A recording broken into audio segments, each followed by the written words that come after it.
UP निकाय चुनाव में निकायों के 14,684 पदों के लिए 83,626 उम्मीदवार, चुनाव चिन्ह आवंटित। उत्तर प्रदेश नगरीय निकाय चुनाव में प्रथम चरण का मतदान 4 मई और दूसरे चरण का मतदान 11 मई को होगा। 13 मई को मतगणना के बाद नतीजे आएंगे। बता दें, इस बार प्रदेश के निकायों में 14,684 पदों के लिए 83,626 उम्मीदवार मैदान में हैं।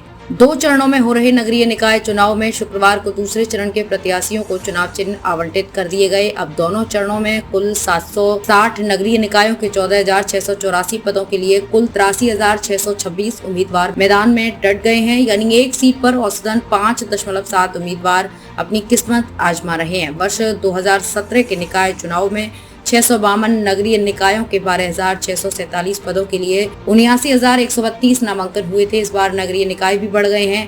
पहले चरण का मतदान 4 मई व दूसरे चरण का मतदान 11 मई को होगा। पहले चरण में 37 जिलों की कुल 390 नगरीय निकायों में चुनाव होना है। इनमें से 10 नगर निगम, 104 नगर पालिका परिषद व 276 नगर पंचायत शामिल हैं। दूसरे चरण में 38 जिलों के 370 निकायों में मतदान होना है। इनमें 7 नगर निगम, 95 नगर पालिका परिषद व 268 नगर पंचायत शामिल हैं। पहले चरण में कुल 44,361 नामांकन हुए हैं। वहीं दूसरे चरण में 39,265 नामांकन हुए हैं।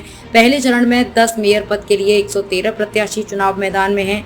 830 पार्षद पदों के लिए 5,425 नगर पालिका अध्यक्ष के 104 पदों के लिए कुल 1,077 व सदस्यों के 2,776 पदों के लिए 14,991 प्रत्याशी अपनी किस्मत आजमा रहे हैं। इसी प्रकार नगर पंचायत के 276 पदों के लिए 2,929 व सदस्यों के लिए 3,682 पदों के लिए 19,826 प्रत्याशी मैदान में हैं। राज्य निर्वाचन आयोग दूसरे चरण के प्रत्याशियों का पदवार अंतिम आंकड़ा शनिवार को जारी करेगा।